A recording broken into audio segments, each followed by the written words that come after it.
Good morning. आज हम यहाँ फिजिक्स में 12th क्लास में वैद्युत चालन वाला ये पार्ट शुरू कर रहे हैं। वैद्युत चालन इलेक्ट्रिक कंडक्शन भी कहते हैं इसको, और ये नया पार्ट है, नई यूनिट है ये। तो वैद्युत चालन में हम सबसे पहले पढ़ेंगे वैद्युत धारा को। वैद्युत धारा, तो पार्ट क्या है हमारा? वैद्युत चालन। वैद्युत चालन का मतलब है कि किसी पदार्थ में आवेशों का मूवमेंट या आवेशों का चालन किस प्रकार से होता है, वो हम इस वाले पार्ट में देखेंगे। तो इसमें सबसे पहले जो टॉपिक है वो है वैद्युत धारा, इलेक्ट्रिक करंट।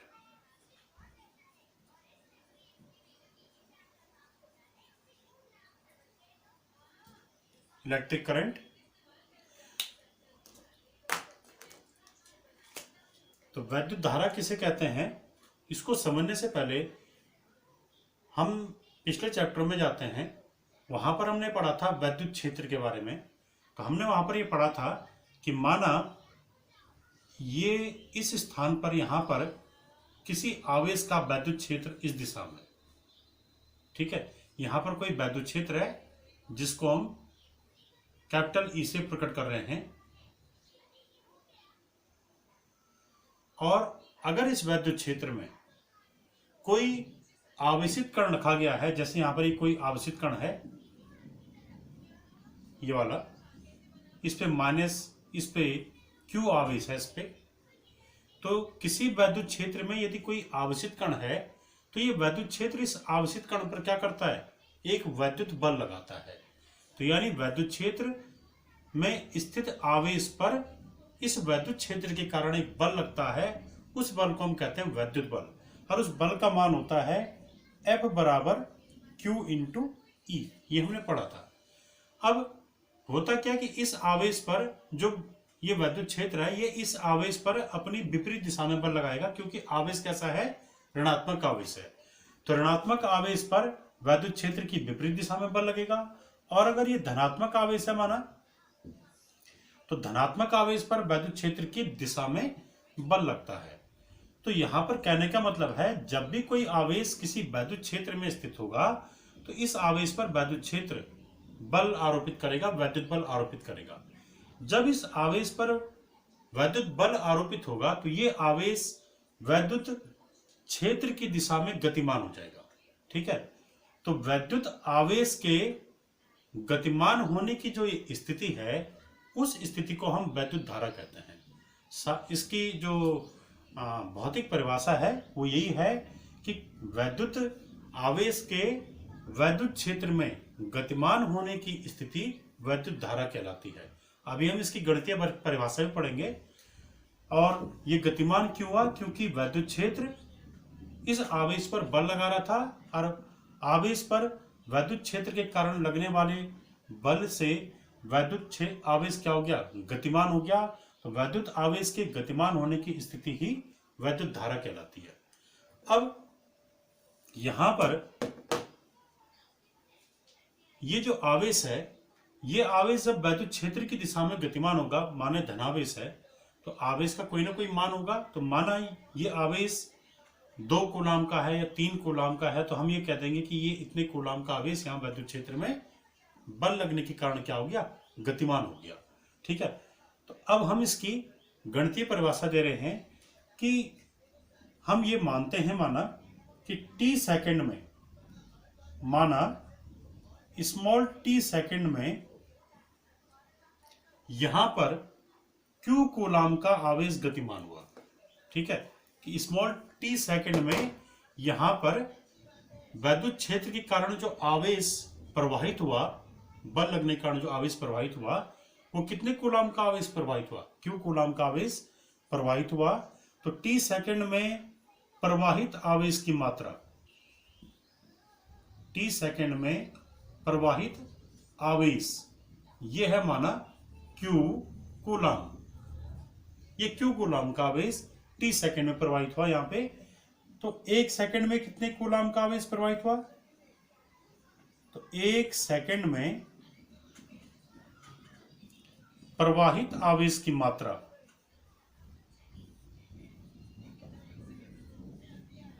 एक सेकंड में प्रवाहित आवेश की मात्रा ये हो जाएगी Q/T।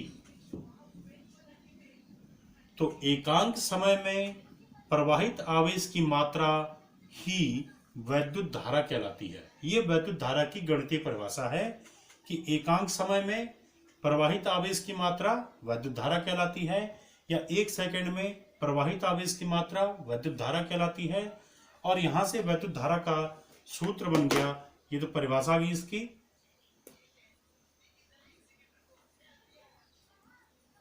कि वैद्युत धारा बराबर ये इसका फॉर्मूला हो गया। यानी कि ये क्या था, आवेश, Q आवेश बटे समय, T क्या था, समय। अगर हम आप धारा को हम I से प्रकट कर दें, धारा को स्मॉल I से या I से प्रकट करते हैं, तो I बराबर Q/T, जहां Q क्या है, आवेश का मान है, T क्या है, कुल समय है, I क्या है, वैद्युत धारा, इलेक्ट्रिक करंट।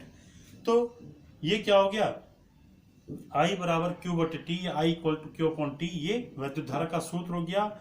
यहां पर वैद्युत धारा की एक परिभाषा और आएगी कि आवेश प्रवाह की समय दर वैद्युत धारा कहलाती है। आवेश अंश में, समय हर में, तो हम इसको ये भी कह सकते हैं कि आवेश प्रवाह की समय दर वैद्युत धारा कहलाती है। तो यहाँ पर वैद्युत धारा की कुछ परिभाषा हमने पढ़ ली कि वैद्युत क्षेत्र में स्थित आवेश वैद्युत बल लगने के कारण गतिमान हो जाता है, और आवेश के गतिमान होने की जो स्थिति होती है वही विद्युत धारा कहलाती है। या एक सेकंड में प्रवाहित आवेश की मात्रा वैद्युत धारा कहलाती है, या आवेश प्रवाह की समय दर वैद्युत धारा कहलाती है। I = Q/T या धारा बराबर आवेश बटे समय, ये इसका सूत्र हो गया। अब हम यहाँ पे इसका मात्रक देखेंगे।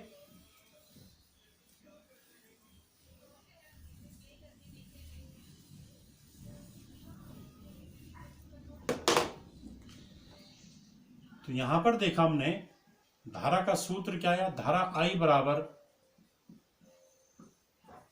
आवेश Q बटे समय T।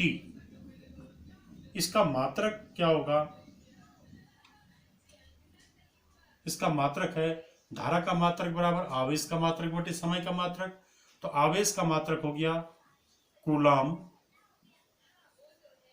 बटे समय का मात्रक सेकंड, कूलाम प्रति सेकंड, ये विद्युत धारा का मात्रक है। परंतु विद्युत धारा का जो SI मात्रक है वो है एम्पियर। वो क्या है, एम्पियर।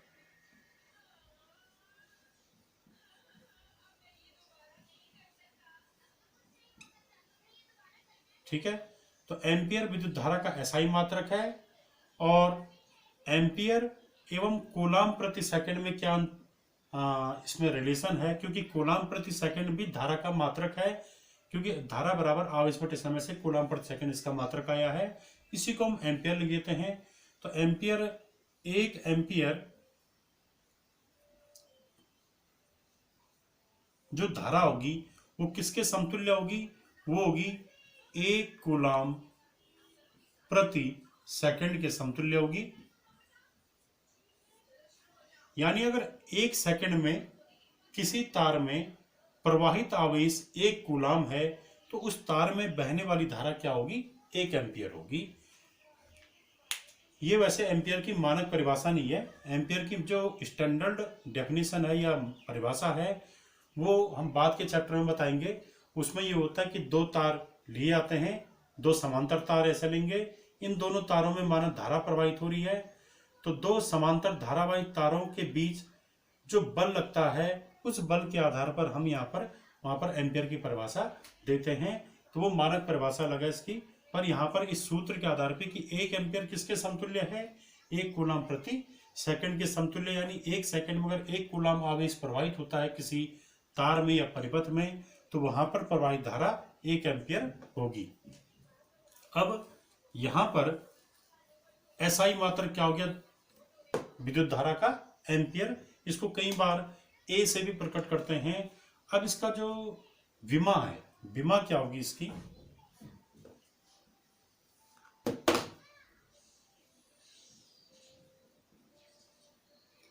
इसकी विमा आ जाएगी धारा की विमा बराबर आवेश की विमा बटे समय की विमा। परंतु ये ऐसा नहीं निकालेंगे हम यहां से आवेश की विमा बटे समय की विमा, क्योंकि जो विद्युत धारा है ये अपने में मूल राशि है।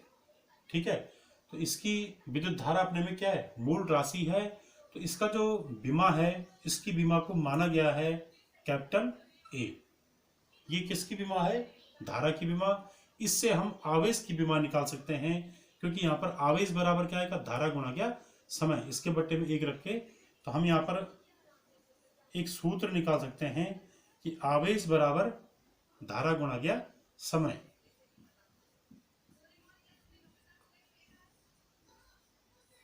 तो इससे आवेश की विमा निकाल सकते हैं हम।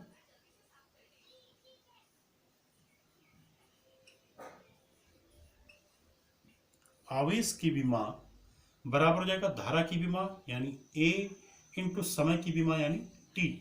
तो ए इंटू टी ये जो है विद्युत आवेश की विमा है। अब ये कैसी राशि है, तो विद्युत धारा अदिश राशि है।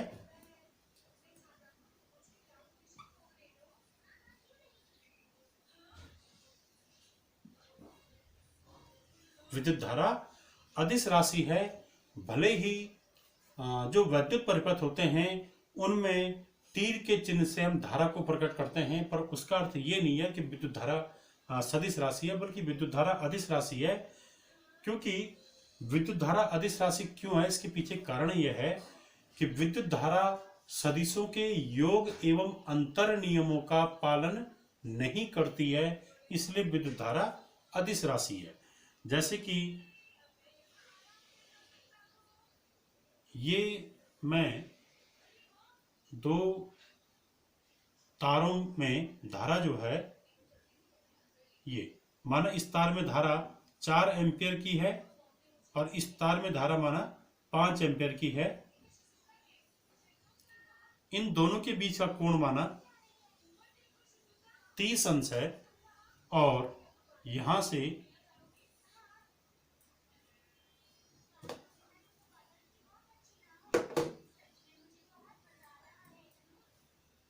ये बिंदु P है माना। बिंदु P की तरफ दो धाराएं आ रही हैं, 4 एम्पियर और 5 एम्पियर है। बिंदु P से बाहर एक धारा निकल रही है। ठीक है, तो ये जो धारा बाहर निकलेगी ये इन दोनों धाराओं के योग के बराबर होती है। जैसे यहाँ पर 4 एम्पियर है, ये 5 एम्पियर है, तो इससे बाहर निकलने वाली धारा जो है इन दोनों धाराओं के बीजगणितीय योग के बराबर होती है। 4 + 5 ये आती है 9 एम्पियर। तो ये सीधे सीधे ऐसे जो धारा यहां से बाहर निकली यानी परिणामी धारा, वो इस बिंदु की ओर आने वाली अलग अलग धाराओं के बीजगणितीय योग के बराबर है।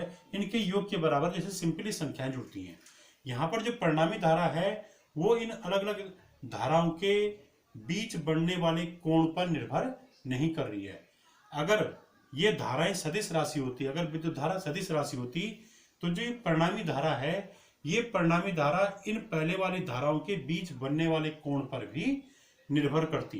तब उस अनुसार अगर विद्युत धारा सदिश राशि होती तो परिणामी धारा जो आ रही है इसका मान जो है 9 एम्पियर नहीं होता, बल्कि क्या होता, तब इसका मान होता सूत्र क्या है परिणामी सदिश का, हम जानते हैं यहाँ पे कि जैसे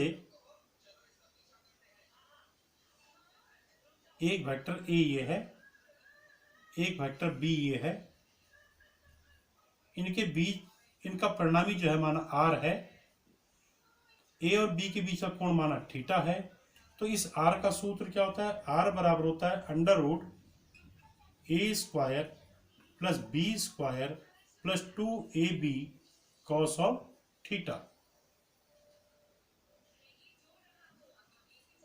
ये किसका सूत्र होता है, ये होता है इस आर का सूत्र। यानी आर जो परिणामी वेक्टर है उसका मान अलग अलग वेक्टरों के बीच बनने वाले कोण थीटा पर भी निर्भर करता है।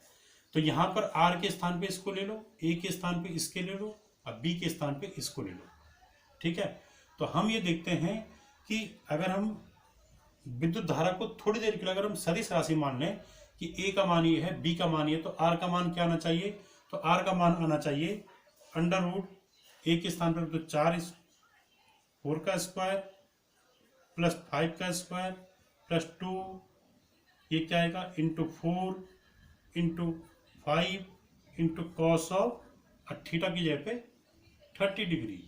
तो हम यहाँ पर ये पाएंगे कि इसका मान जो है ये 9 के बराबर नहीं आएगा।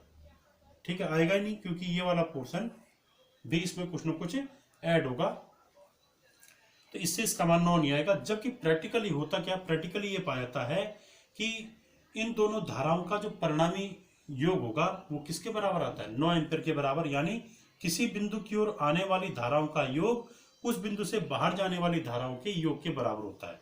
तो इस बिंदु की ओर आने वाली धाराओं का योग क्या रहा है? 4 और 5 9, तो इससे बाहर आने वाली धारा भी टोटल क्या होगी? 9। ये प्रैक्टिकली पाया जाता है, जो प्रैक्टिकली पाया जाता है वही सत्य है। तो इसमें यानी धारा क्या है? धारा अदिश राशि है ये, क्योंकि यहाँ पर सदिशों के योग नियम का पालन, योग एवं अंतर नियम का पालन नहीं करती है, अतः धारा सदिश राशि नहीं है। तो धारा सदिश राशि क्यों नहीं है?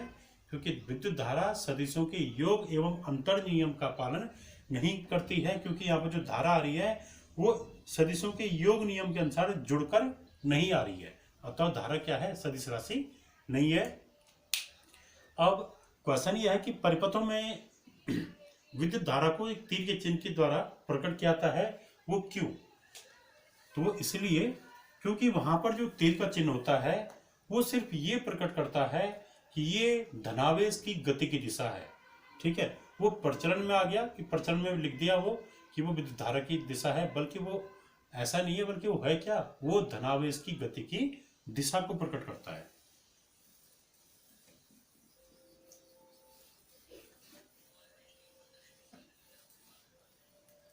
अब आइए इसमें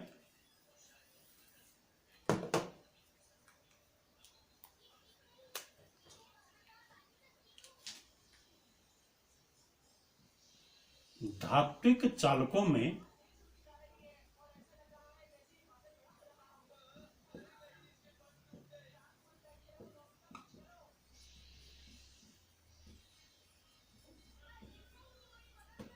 आवेशों का प्रवाह।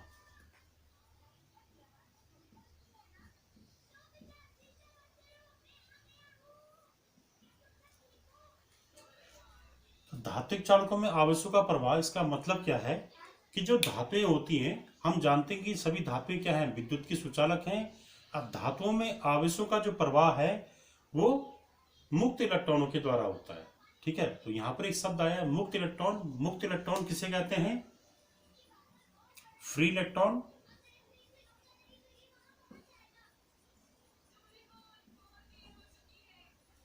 कि धातुओं में आवेशों का जो प्रवाह होता है वो मुक्त इलेक्ट्रॉनों के द्वारा होता है, फ्री इलेक्ट्रॉन्स के कारण होता है। फ्री इलेक्ट्रॉन किसे कहते हैं? मुक्त इलेक्ट्रॉन।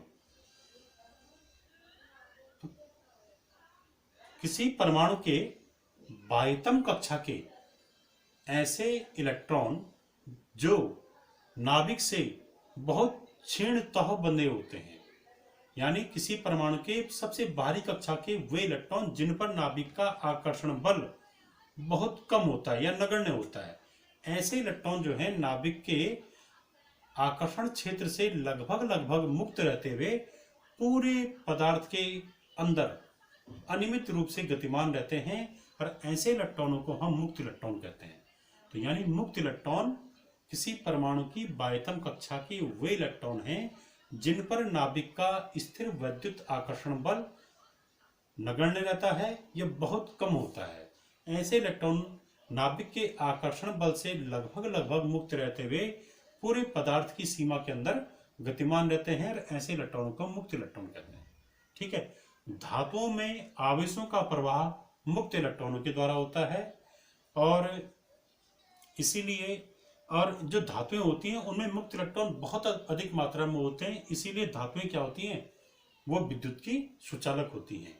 जैसे कुचालक हैं, तो कुचालकों में मुक्त इलेक्ट्रॉन या तो होंगे नहीं या बहुत कम मात्रा में होंगे, नगण्य मात्रा में, इसलिए कुचालक विद्युत कुचालकों में विद्युत का प्रवाह या आवेशों का प्रवाह आसानी से नहीं होता है। ठीक है। अब एक पदार्थ ऐसे आते हैं जिन्हें हम जानते हैं अर्धचालक के रूप में। तो अर्धचालकों में जो मुक्त इलेक्ट्रॉन होते हैं वो सुचालकों की तुलना में काफी कम होते हैं और कुचालकों की तुलना में अधिक होते हैं। उन पदार्थों को हम कहते हैं अर्धचालक। अर्धचालक जो है 0 केल्विन पर क्या होता है, कुचालक होता है। अर्धचालक ऐसे पदार्थ हैं जो बहुत कम तापमान पे या 0 डिग्री केल्विन तापमान पे क्या होते हैं, कुचालक की भांति व्यवहार करते हैं। और तापमान बढ़ने पे क्या होता है, इन अर्धचालकों में सहसंयोजक बंध टूटने की वजह से कुछ इलेक्ट्रॉन मुक्त हो जाते हैं, जिसकी वजह से अर्धचालक क्या होते हैं, ये सुचालकों की भांति व्यवहार करने लगते हैं। तो यानी अर्धचालक बहुत कम तापमान पे पूर्ण रूप से कुचालक होते हैं, 0 केल्विन पे पूर्ण कुचालक होते हैं और तापमान बढ़ने पे सुचालक की भांति व्यवहार करते हैं। तो अर्धचालकों में आवेशों का जो प्रवाह होता है वो 2 आवेश वाहकों के कारण होता है, जिनको हम नाम देते हैं कोटर, इसको इंग्लिश में होल कहते हैं,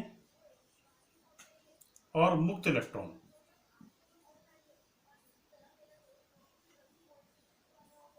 तो अर्धचालकों में आवेशों का प्रवाह या धारा का प्रवाह कोटर और मुक्त इलेक्ट्रॉनों के कारण होता है। और जो वैद्युत अपघट्य हैं या गैसें हैं, तो गैसों और विद्युत अपघट्यों में द्रवों में धारा का प्रवाह या आवेशों का प्रवाह धन आयन और ऋण आयनों के रूप में होता है। धन आयन और ऋण आयनों के द्वारा गैस और विद्युत अपघट्य में धारा का प्रवाह होता है। अब जो धातुएं हैं, धातुओं में मुक्त इलेक्ट्रॉनों का जो व्यवहार होता है वो बिल्कुल ऐसे होता है जैसे किसी बर्तन में गैस के अणुओं का व्यवहार होता है। हम जानते हैं गैस के अणु जो हैं लगातार अनियमित गति करते रहते हैं, उसी प्रकार से धातुओं में भी जो मुक्त इलेक्ट्रॉन होते हैं वो लगातार सभी संभव दिशाओं में अनियमित गति करते रहते हैं। तो यहाँ पर कुछ परिभाषाएं पढ़ेंगे हम। माध्य, मुक्त पथ, मीन फ्री पाथ, श्रांति काल, रिलैक्सेशन पीरियड। तो देखिए जो धातु में मुक्त इलेक्ट्रॉन होते हैं, जैसे माने कोई मुक्त इलेक्ट्रॉन है, ये जो है ये स्थिर नहीं होंगे, ये सभी संभव दिशाओं में लगातार गतिमान होते हैं। गति के दौरान ये मुक्त इलेक्ट्रॉन क्या करते हैं, ये धनायनों के बीच धनायनों से टकराते हैं या अन्य इलेक्ट्रॉन इनसे टकराते हैं, अन्य परमाणुओं से टकराते हैं और ये सभी संभव दिशाओं में गति करते हैं।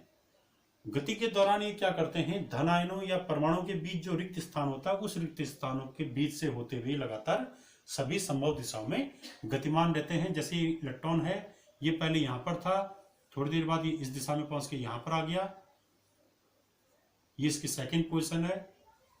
फिर उसके बाद ये इस तरफ आ गया, ये इसकी थर्ड पोजीशन है। फिर उसके बाद ये माना यहाँ चले गया, ये इसकी फोर्थ पोजीशन है। फिर ये माना यहाँ आ गया, ये इसकी फिफ्थ पोजीशन। फिर माना ये यहाँ चले गया, ये इसकी सिक्स्थ पोजीशन है। तो इसका अर्थ है कि धातु में इलेक्ट्रॉन हर क्षण सभी संभव दिशाओं में अनियमित रूप से गति करते रहते हैं और ये जो है गति के दौरान यहाँ पर अन्य धनायनों या अणुओं परमाणुओं से टकराते रहते हैं, जिस कारण उस टक्कर के कारण इनकी गति का पथ लगातार चेंज होता रहता है। ये इलेक्ट्रॉन यहाँ से यहाँ गया, यहाँ पर टकराया होगा, किसी धनायन या अन्य परमाणुओं से टकराया होगा, टकराने के कारण इसकी गति का पथ क्या हो गया, चेंज हो गया। यहाँ पर आया, यहाँ पर फिर टकराया, फिर टकराने के बाद इसकी गति का पथ इधर हो गया। तो यानी ये अन्य धनायनों परमाणु से टक्कर के कारण इन मुक्त इलेक्ट्रॉनों की गति का पथ लगा हर समय क्या होता है, चेंज होता रहता है और ये सभी संभव दिशाओं में गतिमान रहते हैं। तो इसका हम ये कह सकते हैं कि मुक्त इलेक्ट्रॉन, धातुओं में मुक्त इलेक्ट्रॉन क्या करते हैं, अनियमित गति करते हैं, रैंडमली मोशन रहता है इनका। और अनियमित गति का जो वेग होता है इसका, वो बहुत ज्यादा होता है, तो धातुओं में मुक्त इलेक्ट्रॉन अनियमित रूप से गतिमान होते हैं और अनियमित गति में जो उनका वेग होता है वो उसका मान होता है 10⁵ मीटर प्रति सेकंड। इस कोटि का इनका वेग होता है, बहुत ज्यादा वेग होता है। परंतु क्योंकि ये इनकी गति की दिशा लगातार परिवर्तित होती रहती है, इस कारण इलेक्ट्रॉनों का, धातु में इलेक्ट्रॉनों की अनियमित गति का जो औसत वेग होता है वो क्या होता है, शून्य होता है। ध्यान रहे, इलेक्ट्रॉनों की अनियमित गति का औसत वेग शून्य होता है। ये तो किसी एक दिशा में, जैसे यहां से यहां जा रहा है, इस दिशा में इसका वेग 10⁵ है। परंतु यहां पर क्या होता है, ये लगातार अपनी गति का दिशा लगातार क्या कर रहा है, चेंज कर रहा है। तो गति की दिशा में लगातार परिवर्तन के कारण इलेक्ट्रॉनों का जो अनियमित गति होती है, अनियमित गति का औसत वेग क्या होता है, शून्य होता है। ठीक है, क्यों? हम ये मान सकते हैं कि अगर किसी पदार्थ में या किसी धातु में धारा बह रही है तो उस में हम एक काल्पनिक तल ले सकते हैं। जैसे तल ले लिया, जैसे इसमें धारा बह रही है तो हम यहाँ पर एक तल मान सकते हैं ऐसा।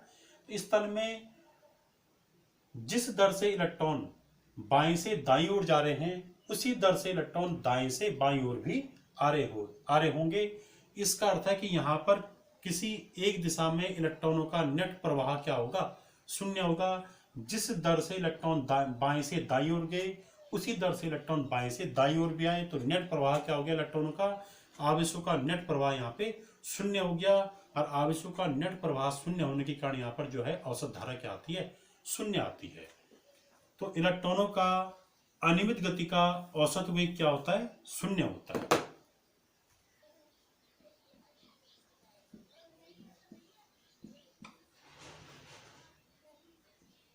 अनियमित गति का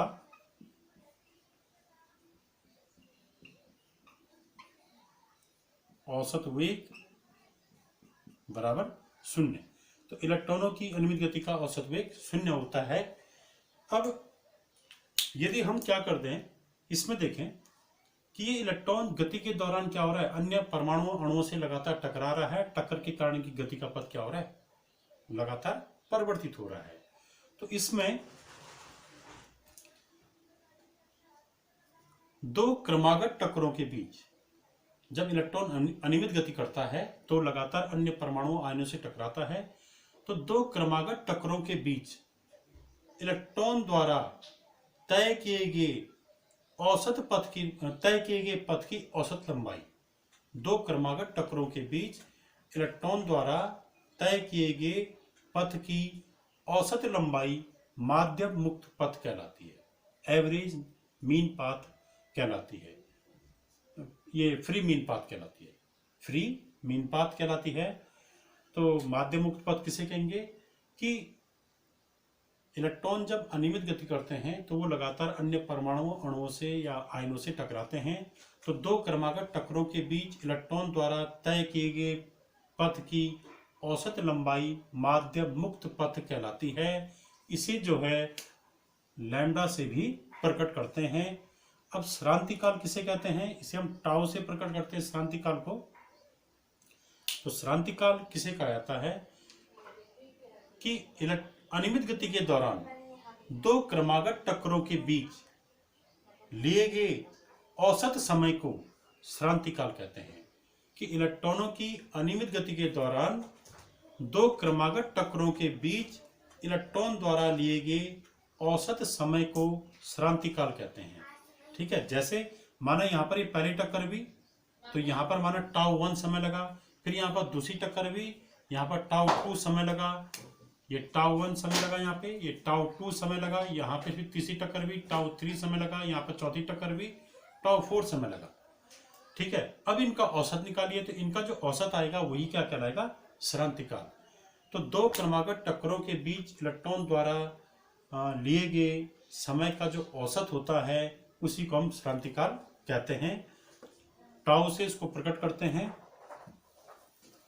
तो हम यहां पर देख रहे हैं क्योंकि अनियमित गति का औसत वेग शून्य होता है, इसलिए अनियमित गति का विद्युत धारा के प्रवाह में कोई योगदान नहीं है, क्योंकि अनियमित गति के कारण कोई धारा प्रवाहित नहीं होती है। अब हम यहां पर देखेंगे कि यदि हम किसी तार के या किसी धातु के दोनों सिरों को हम बैटरी से जोड़ दें या धातु के दो सिरों के बीच हम कोई विभवांतर आरोपित कर दें तो क्या होता है। तो यहां पर आ रही है एक परिभाषा, अनुगमन वेग। अनुगमन वेग या अपवाह वेग, ड्रिफ्ट वेलोसिटी, ड्रिफ्ट वेलोसिटी। इसमें क्या है, जैसे माना ये कोई तार है,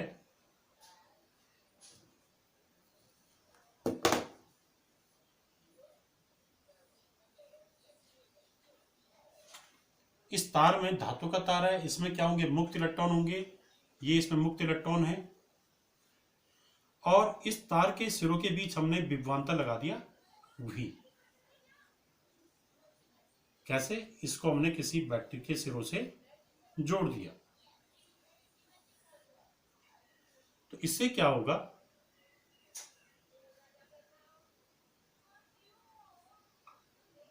ये कुंजी लग गई, ये बैटरी की धन प्लेट, ये बैटरी की ऋण प्लेट। तो यहां पर जब किसी तार के सिरों के बीच विभवांतर आरोपित किया जाता है तो उस विभवांतर के कारण क्या होता है, इस तार के अंदर एक वैद्युत क्षेत्र उत्पन्न हो जाता है। उस वैद्युत क्षेत्र के कारण क्या होता है, इन इलेक्ट्रॉनों पर, जो मुक्त इलेक्ट्रॉन है, इन पर वो वैद्युत क्षेत्र क्या करता है, एक बल आरोपित करता है, और उस बल के कारण क्या होगा, इन इलेक्ट्रॉन की गति त्वरित हो जाती है। ठीक है, परंतु होता क्या वास्तव में कि हमने न्यूटन के गति विषयक द्वितीय नियम में पढ़ा कि F is proportional to A या F is equal to M into A, कि बल लगने से क्या होगा, त्वरण उत्पन्न होगा। तो यहां पर तार के सिरों के बीच विभवांतर लगने पर क्या होता है, तार में एक वैद्युत क्षेत्र उत्पन्न होता है। ये वैद्युत क्षेत्र माने यहां पर वैद्युत क्षेत्र E उत्पन्न हो गया, और तार की लंबाई माना, तार की लंबाई थी स्मॉल l। तो तार के सिरों के बीच विभवांतर आरोपित करने पर तार में क्या होता है, वैद्युत क्षेत्र उत्पन्न हो जाता है, और इस वैद्युत क्षेत्र के कारण क्या होता है, इलेक्ट्रॉनों पर एक बल लगता है। पर यह बल क्या करता है, इलेक्ट्रॉनों को तार की लंबाई की दिशा में लगातार गतिमान नहीं कर पाता है। ठीक है, यानी ये जो वैद्युत क्षेत्र है, ये इलेक्ट्रॉन में बल तो लगाता है, पर वो बल तार को लगातार एक त्वरित गति प्रदान, ये वो जो वैद्युत क्षेत्र है वो इन मुक्त इलेक्ट्रॉनों को पर बल लगाता है, पर वो बल क्या होता है, वो बल इन मुक्त इलेक्ट्रॉनों को एक त्वरित गति प्रदान नहीं कर पाता है। क्यों नहीं कर पाता है वो इसलिए क्योंकि ये इलेक्ट्रॉन यहां पर माना वैद्युत क्षेत्र जो है धन से ऋण की ओर होंगे, यहां पर ये वैद्युत क्षेत्र की दिशा माना। ठीक है, ये वैद्युत क्षेत्र दिशा है, तो ये इलेक्ट्रॉन वैद्युत क्षेत्र की विपरीत दिशा में गतिमान हो जाएंगे, या ये कह सकते हैं कि इलेक्ट्रॉन जो है ये इस धन प्लेट की ओर आकर्षित होंगे। ठीक है, तो होता क्या है, विभवांतर लगाने पे तार में वैद्युत क्षेत्र उत्पन्न हुआ, वैद्युत क्षेत्र उत्पन्न होने के कारण तार पर ये बल लगा, ये वैद्युत क्षेत्र के कारण तार के मुक्त इलेक्ट्रॉनों पे बल लगा, और ये जो बल होता है, इस बल के कारण क्या होता है, तार, ये जो इलेक्ट्रॉन है ये लंबाई की दिशा में, तार की लंबाई की दिशा में गतिमान हो जाते हैं। पर गतिमान होने के दौरान ये इलेक्ट्रॉन क्या करते हैं, अन्य आयनों और परमाणुओं से टकरा जाते हैं। उस टक्कर के कारण क्या होता है, ये इलेक्ट्रॉन लगातार एक त्वरित गति प्राप्त नहीं कर पाते हैं। तो कहने का मतलब है कि तार के सिरों के बीच विभवांतर आरोपित करने पर जो वैद्युत क्षेत्र उत्पन्न होता है, उस वैद्युत क्षेत्र के कारण जो है इलेक्ट्रॉनों पर जो बल लगता है, उस बल के कारण ये इलेक्ट्रॉन क्या होते हैं, लगातार एक त्वरित गति प्राप्त नहीं कर पाते हैं, क्योंकि ये लगातार अन्य अणुओं और परमाणु से टकराते हैं। ठीक है, जैसे किसी अणु या परमाणु से या आयन से टकराएंगे इलेक्ट्रॉन, ये वहां पर टक्कर के बाद अपने ऊर्जा को खो देंगे। ठीक है, और ऊर्जा खोने पे इनका वेग वहां पर शून्य हो जाएगा या बहुत कम हो जाएगा। उसके बाद फिर वैद्युत क्षेत्र के कारण इनकी ऊर्जा क्या होगी, फिर उन पे फिर बल लगेगा, फिर इनकी ऊर्जा बढ़ेगी, फिर ये अब इनका वेग बढ़ेगा। ठीक है, तो इसमें होता क्या है कि तार के सिरों के बीच विभवांतर लगाने पर जो वैद्युत क्षेत्र उत्पन्न होता है, उसके कारण जो इलेक्ट्रॉन है वो इलेक्ट्रॉन जो है तार की लंबाई की दिशा में लगातार एक त्वरित गति प्राप्त नहीं कर पाते, बल्कि ये विभवांतर क्या करता है, उन इलेक्ट्रॉनों को दो टक्करों के बीच एक नियत वेग प्रदान करता है। ठीक है, तो तार पर आरोपित विभवांतर तार में उपस्थित मुक्त इलेक्ट्रॉनों को दो टक्करों के बीच एक नियत वेग प्रदान करता है। उस नियत वेग को ही हम क्या कहते हैं, अनुगमन वेग कहते हैं। जैसे देखिए यहाँ पे माना ये इलेक्ट्रॉन है, ये यहाँ पर जैसे माना हमने यहाँ पर ये इलेक्ट्रॉन ले लिया, इस इलेक्ट्रॉन पर इस विभवांतर के कारण यहाँ पर क्या हुआ होगा, वैद्युत क्षेत्र उत्पन्न हुआ, और ये वैद्युत क्षेत्र के कारण ये इलेक्ट्रॉन वैद्युत क्षेत्र की विपरीत दिशा में गतिमान हुआ। ठीक है, इस वैद्युत क्षेत्र के कारण इस पर एक बल लगा होगा, बल के कारण ये इस धन प्लेट की ओर आकर्षित हुआ। अब क्या होगा, बल लगने पे इसकी गति त्वरित होनी चाहिए थी, परंतु जब इसकी गति त्वरित हो रही होगी तो ये रास्ते में किसी आयन से या परमाणु से टकरा गया, ये इससे टकरा गया। टकराने पर इसका वेग क्या हो जाएगा, कम हो जाएगा या शून्य हो जाएगा। ये यहां से यहां पर आया, टकरा गया, इससे टकराने पे इस इलेक्ट्रॉन का वेग शून्य हो गया। उसके बाद इस पे लगातार बल लग रहा है, बल लगने पे पुनः इसका वेग बढ़ेगा और ये फिर आगे गतिमान होगा। गतिमान होने के बाद दोबारा किसी आयन या परमाणु से टकराएगा, फिर इसका वेग क्या होगा, शून्य होगा। तो यहां पर क्या हुआ, इलेक्ट्रॉन दो क्रमागत टक्करों के बीच इलेक्ट्रॉन को क्या होता है, पहली टक्कर हुई, इलेक्ट्रॉन का वेग शून्य हुआ, उसके बाद फिर लगातार बल लगने के कारण इस इलेक्ट्रॉन का वेग बढ़ा, और फिर बढ़ने पर इलेक्ट्रॉन आगे गतिमान हुआ, फिर दोबारा टकराया। तो यहाँ पर इन दो टक्करों के बीच इलेक्ट्रॉन का वेग जो है नियत हो गया। यहाँ पर शून्य था, शून्य के बाद बढ़ा, फिर यहाँ पर टकराया, यहाँ पर जाने पर वो अधिकतम हुआ, फिर उसके बाद शून्य हुआ। तो अर्थात तार के सिरों पर विभवांतर लगाने पर उस विभवांतर के कारण तार में एक वैद्युत क्षेत्र उत्पन्न होता है, और यह वैद्युत क्षेत्र तार में उपस्थित मुक्त इलेक्ट्रॉनों को दो क्रमागत टक्करों के बीच एक नियत वेग प्रदान करता है, और इस नियत वेग को हम क्या कहते हैं, अनुगमन वेग कहते हैं। ठीक है, तो इसकी परिभाषा क्या है अनुगमन वेग की या अपवाह वेग की, कि तार के सिरों के बीच जब हम कोई विभवांतर लगाते हैं तो विभवांतर के कारण तार में एक वैद्युत क्षेत्र उत्पन्न होता है, जिस कारण तार पर एक वैद्युत बल लगता है, और इस बल के कारण इलेक्ट्रॉन जो है तार की लंबाई की दिशा में लगातार त्वरित गति प्राप्त नहीं कर पाते हैं, ये आयनों परमाणु से टकराते हैं। तो विभवांतर के कारण तार के में जो मुक्त इलेक्ट्रॉन है वो दो क्रमागत टक्करों के बीच एक नियत औसत वेग प्राप्त कर लेते हैं। इस नियत औसत वेग को हम क्या कहते हैं, अनुगमन वेग या अपवाह वेग कहते हैं। यानी तार के सिरों पर लगाए गए विभवांतर के कारण मुक्त इलेक्ट्रॉन दो क्रमागत टक्करों के बीच जो नियत औसत वेग प्राप्त करते हैं, उस नियत औसत वेग को ही अनुगमन वेग या अपवाह वेग कहते हैं। और इसको ड्रिफ्ट वेलोसिटी इंग्लिश में कहते हैं। इसको हम शो करते हैं स्मॉल vd से, डी फॉर ड्रिफ्ट वेलोसिटी। अब यहां पर हम इसके लिए एक सूत्र निकाल रहे हैं कि माना जैसे यहां पर ये इलेक्ट्रॉन यहां से गतिमान हुआ, यहां पर पहले टकराया, टकराने पे इसका वेग क्या हो गया, बस शून्य हो गया। फिर यहां पर ये दोबारा टकराया, तो टकराने से पहले इसका वेग क्या हो गया होगा, अधिकतम हो गया होगा। तो यहां पर दो क्रमागत टक्करों के बीच इलेक्ट्रॉन का जो प्रारंभिक वेग है, या ये कह सकते हैं जब तार में कोई विभवांतर नहीं लगाया था तो उस समय इलेक्ट्रॉन का जो प्रारंभिक वेग रहा होगा u, वो 0 रहा होगा।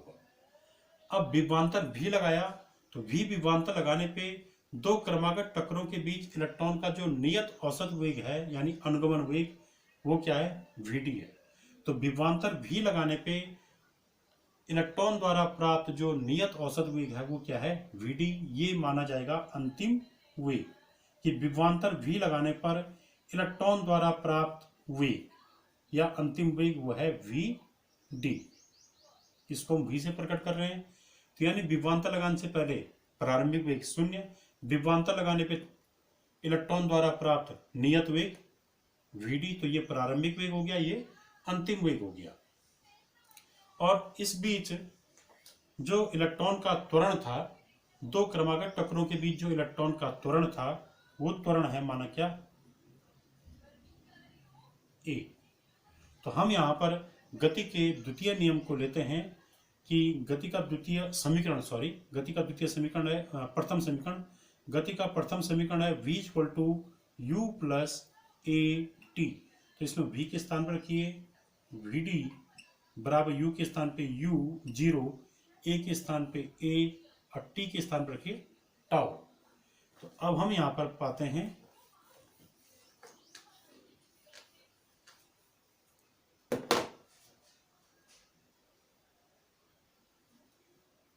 vd बराबर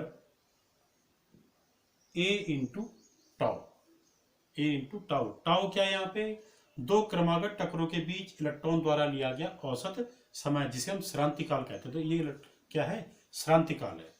अब आगे देखिए, इसमें ये ए क्या है, त्वरण, दो क्रमागत टक्करों के बीच इलेक्ट्रॉन द्वारा प्राप्त त्वरण। अब यदि इलेक्ट्रॉन का द्रव्यमान स्मॉल है, यहां पर आरोपित विभवांतर क्या है, v, तार की लंबाई क्या है, l, तो l लंबाई पर विभवांतर कितना है, v, और इस v विभवांतर के कारण यहाँ पर कितना वैद्युत क्षेत्र उत्पन्न हो गया, E।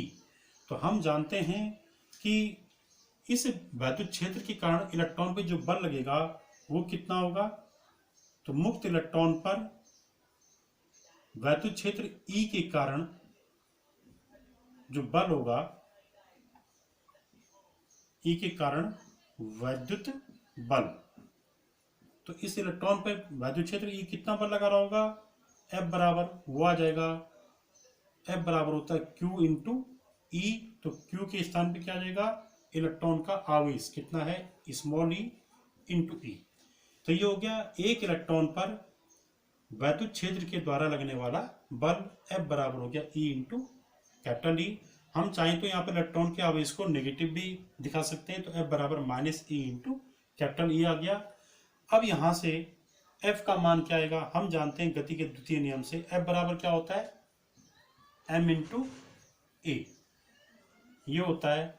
तो हम यहाँ पर F के स्थान पर क्या रख सकते हैं, m इंटू ए भी रख सकते हैं।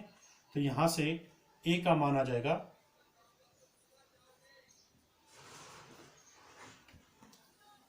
F के स्थान पे क्या रख दिया, m इंटू ए। m क्या है, एक इलेक्ट्रॉन का द्रव्यमान, a क्या है, इलेक्ट्रॉन का त्वरण। तो इसको अगर हम आगे हल करें तो यह आएगा a बराबर माइनस ई into capital E upon m। ये क्या गया, इलेक्ट्रॉन का त्वरण, E into capital E upon m, जहां स्मॉल e क्या है, इलेक्ट्रॉन का आवेश, कैपिटल E क्या है, वैद्युत क्षेत्र की तीव्रता, n क्या है, इलेक्ट्रॉन का द्रव्यमान, a क्या है, इलेक्ट्रॉन का त्वरण। अब a के इस मान को हम यहाँ पर रख देते हैं अनुगमन वेग में, जो हमने अभी प्राप्त किया था। इसको हम समीकरण नंबर 1 मान लेते हैं कि अनुगमन वेग vd बराबर क्या था, a इंटू टाउ। गति के प्रथम समीकरण v equal to u plus a t से v को हमने vd लिखा था, u को हमने 0 लिखा था, a को a, t को हमने क्या लिखा था, टाउ। वहां से क्या आया था, vd बराबर a इंटू टाउ, और a के स्थान पे इस मान को रखिए। तो ये हो जाएगा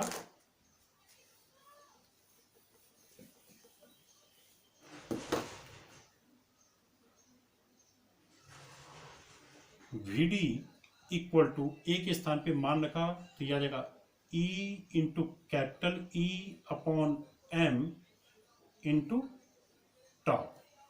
तो ये हमारा क्या आ गया, अनुगमन वेग और वैद्युत क्षेत्र की तीव्रता में संबंध आ गया।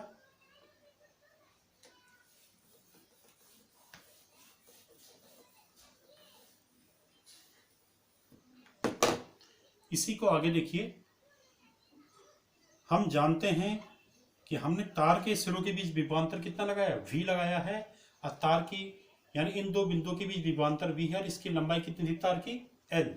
तो यहाँ पर हम ये लिख सकते हैं वैद्युत क्षेत्र की तीव्रता E बराबर v अपॉन l, वैद्युत क्षेत्र की तीव्रता बराबर विभवांतर बटे लंबाई।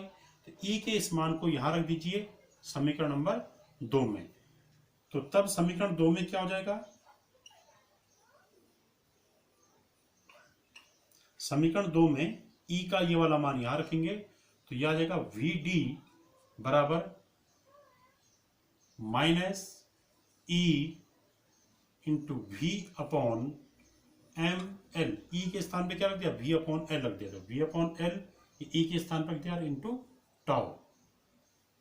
तो ये हमारा ये फॉर्मूला आ गया। तो वी डी बराबर क्या आ गया हमारा, माइनस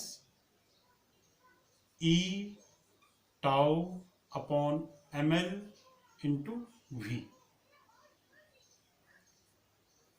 ये हमारा फॉर्मूला आ गया, e we tau upon M l. चाहो तो आप ऐसा लिखते हैं minus E V tau upon M l. ये अनुगमन वेग का सूत्र आ गया। तो अनुगमन वेग और विभवांतर में क्या संबंध है, तो अनुगमन वेग वी डी बराबर minus E V tau upon M L. E क्या है, स्मॉल ई है आवेश, इलेक्ट्रॉन का आवेश, वी विभवांतर, टाउ श्रांति काल हो गया, दो क्रमागत टकरों के बीच का औसत समय, एम क्या हो गया एक इलेक्ट्रॉन का द्रव्यमान हो गया, एल क्या हो गया तार की लंबाई। और अनुगमन वेग और वैद्युत क्षेत्र की तीव्रता ई में संबंध वो ये वाला हो गया कि वी डी बराबर माइनस ई into capital E into tau upon n. अब जो है हम यहां पर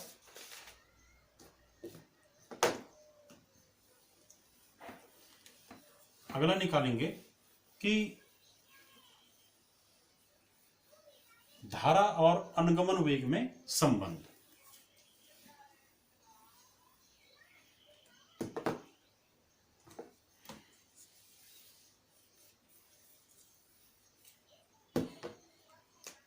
अभी हमने पढ़ा था e we tau upon M l. इस फॉर्मूले की हमको जरूरत पड़ेगी अभी। और ये किसके बराबर आया था, वी डी के बराबर।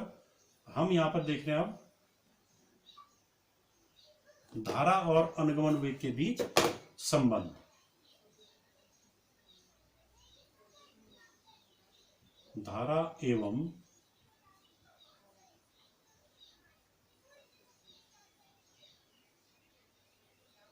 अनुगमन वेग वीडी के बीच संबंध। तो इसके लिए हम ये मानते हैं कि माना ये कोई तार है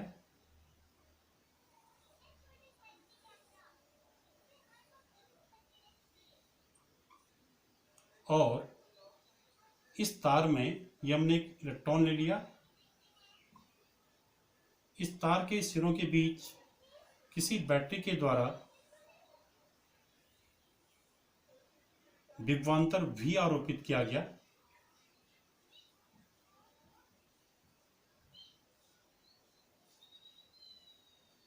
इस इलेक्ट्रॉन का द्रव्यमान है स्मॉल n, ठीक है।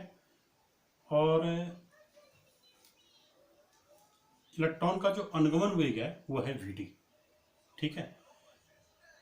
इस तार में माना t समय तक धारा प्रवाहित की गई। तो हमें ये ज्ञात करना है यहाँ पे कि इसमें जो धारा प्रवाहित होगी, इस धारा और अनुगमन वेग जो Vd है उसके बीच क्या रिलेशन है। तो देखिए इसको, सबसे पहले तो हम ये निकालेंगे यहाँ पे कि t समय में यहाँ पर कितना आवेश प्रवाहित हुआ, ठीक है। तो t समय में जितना आवेश प्रवाहित होगा टोटल आवेश, उसके द्वारा हम धारा I का मान निकाल देंगे कि I बराबर Q अपॉन T से। तो आइए सबसे पहले इसमें ये मानेंगे हम कि माना जो ये तार है, इस तार की कुछ ना कुछ लंबाई होगी। तो इस तार में एकांक आयतन में मुक्त इलेक्ट्रॉन कितने हैं, n है। तो तार के एकांक आयतन में, माना तार के एकांक आयतन में मुक्त इलेक्ट्रॉनों की संख्या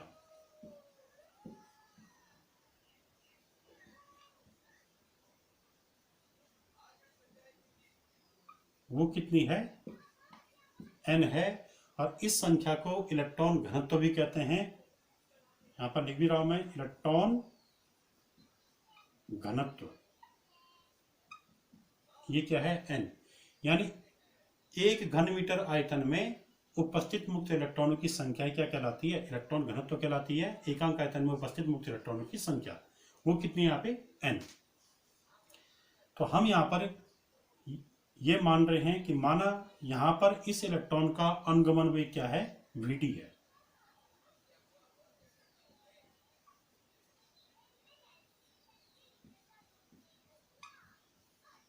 vd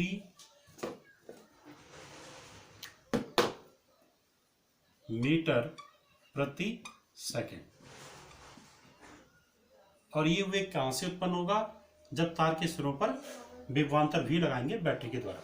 ठीक है, तो विभवांतर के कारण दो क्रमागत टक्करों के बीच इलेक्ट्रॉन जो नियत औसत वेग प्राप्त करता है वही क्या होता है? इसका अनुगमन वेग होता है। ठीक है, अब इसका मतलब क्या? vd मीटर पर सेकंड का, कि 1 सेकंड में इलेक्ट्रॉन कितनी दूरी तय करेगा? vd। और ये जो है तार का जो ये वाला सिरा है इसका क्षेत्रफल है, अनपस काट का क्षेत्रफल है a। यहां पर अगर इलेक्ट्रॉन, या यहां पर ले लो इसका अनपस काट का क्षेत्रफल a, यहां पर ये इलेक्ट्रॉन जो रहा होगा यहाँ पे, ये इलेक्ट्रॉन 1 सेकंड में कितनी दूरी तय करेगा? vd। तो ये इलेक्ट्रॉन 1 सेकंड माना यहां से यहां गया, यहां पर पहुंच गया। वेग क्या था इसका? vd मीटर प्रति सेकंड। तो यहां पर क्या होगा? एक एकांक समय में इलेक्ट्रॉन द्वारा तय किया गया आयतन कितना होगा? यहां का इलेक्ट्रॉन यहां आ गए,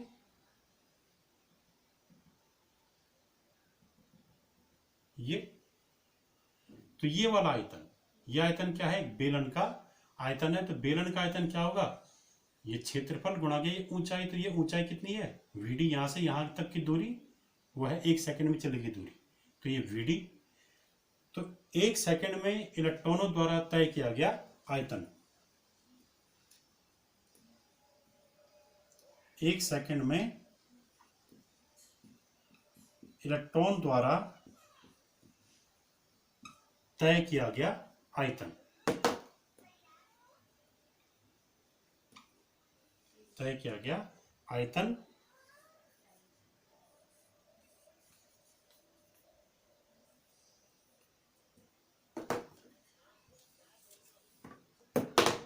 ये आ जाएगा कितना? a into vd। ये हो गया 1 सेकंड में इलेक्ट्रॉनों द्वारा तय किया गया आयतन। अब इतने आयतन में कितने इलेक्ट्रॉन होंगे? एक इलेक्ट्रॉन यहां से यहां पहुंचा, ऐसे कई इलेक्ट्रॉन यहां से यहां पहुंच गए होंगे। तो इतने आयतन में इलेक्ट्रॉन की संख्या कैसे निकालेंगे? इससे कि एकांक आयतन में कितने इलेक्ट्रॉन है? n। तो इतने आयतन में कितने इलेक्ट्रॉन होंगे? ये हो जाएगा n इंटू a vd। तो यहां पर आ जाएगा a vd आयतन में मुक्त इलेक्ट्रॉनों की संख्या, मुक्त इलेक्ट्रॉनों की संख्या ये हो जाएगी क्या? एकांक आयतन में मुक्त इलेक्ट्रॉन n, तो इतने आयतन में कितने इलेक्ट्रॉन होंगे? n into a into vd। ये हो गया एकांक आयतन में मुक्त इलेक्ट्रॉनों की, सॉरी, a vd आयतन में मुक्त इलेक्ट्रॉनों की संख्या। अब ये जो मुक्त इलेक्ट्रॉनों की संख्या ये कितने सेकंड में आई थी? 1 सेकंड में, क्योंकि ये 1 सेकंड में तय किया गया आयतन था। तो 1 सेकंड में तय किए गए इतने आयतन में कितने मुक्त इलेक्ट्रॉन होंगे? NaVd। हमने इसमें कितने सेकंड तक धारा प्रवाहित की? t सेकंड तक।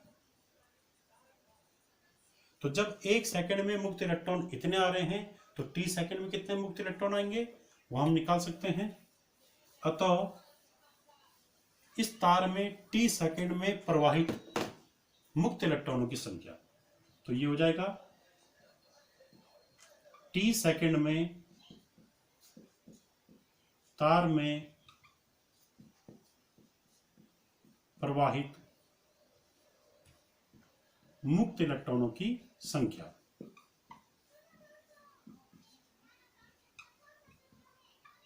ये हो जाएगी, इसको किससे मल्टीप्लाई कर देंगे? t से, क्योंकि 1 सेकंड में प्रवाहित मुक्त इलेक्ट्रॉनों की संख्या है। और यह आ जाएगा हमारा t से मल्टीप्लाई करके NaVd इंटू टी। ये हमारा क्या आ गया? t सेकंड में प्रवाहित मुक्त इलेक्ट्रॉनों की संख्या, यानी ये इलेक्ट्रॉनों की संख्या है। तो इससे हम इलेक्ट्रॉनों का आवेश निकाल सकते हैं कि t सेकंड में प्रवाहित आवेश।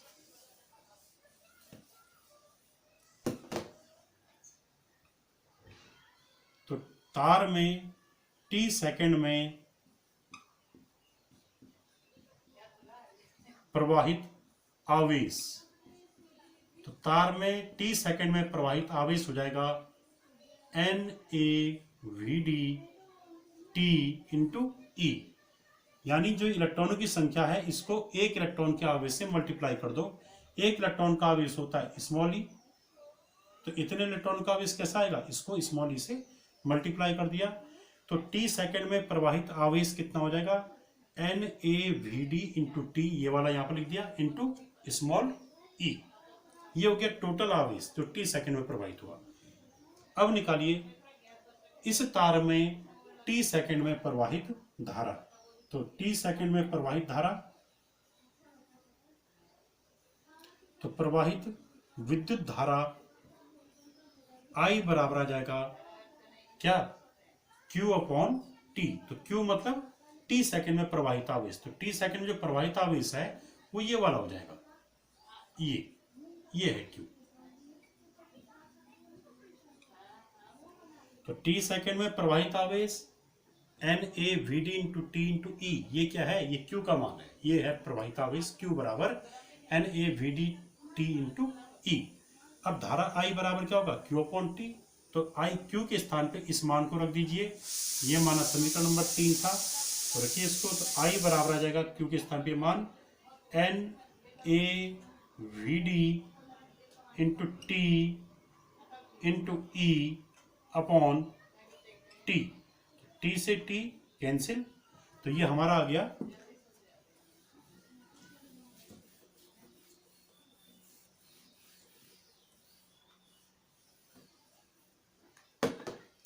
I बराबर, T से T कैंसिल हो गया, तो ये आ गया हमारा I बराबर NaVd इंटू ई, या ई को अगर हम पहले लिख दें तो I बराबर आ गया NeAVd।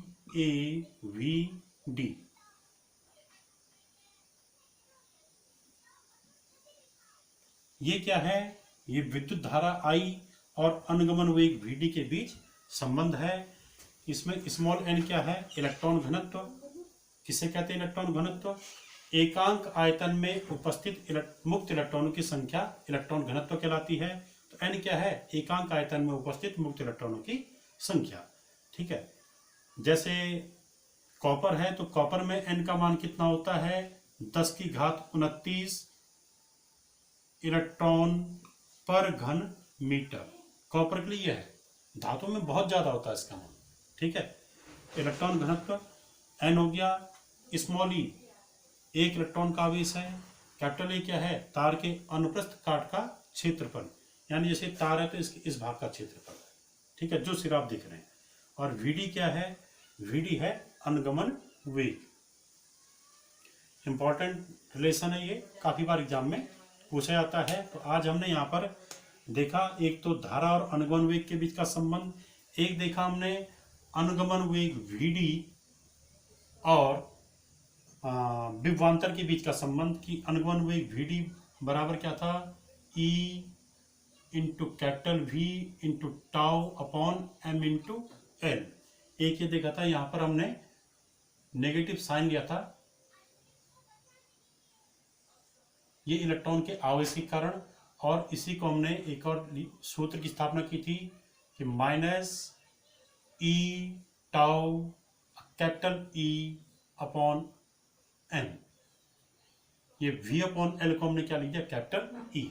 तो अनुगमन वेग और वैद्युत क्षेत्र के बीच का, वैद्युत क्षेत्र की तीव्रता के बीच का संबंध, अनुगमन वेग और विभवांतर के बीच का संबंध, धारा और अनुगमन वेग के बीच का संबंध।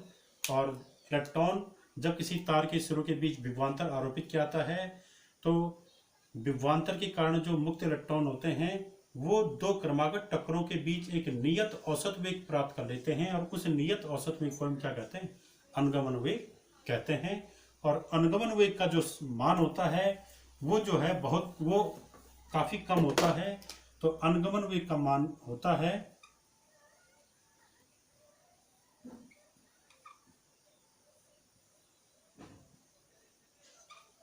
इसका मान होता है 10 की घात ऋण 4 मीटर प्रति सेकेंड। जबकि जो किसी एक दिशा में अनियमित गति का जो वेग था उसका मान क्या था, 10⁵ मीटर प्रति सेकेंड। तो ये काफी ज्यादा है, इसका मान काफी कम है। Thank you.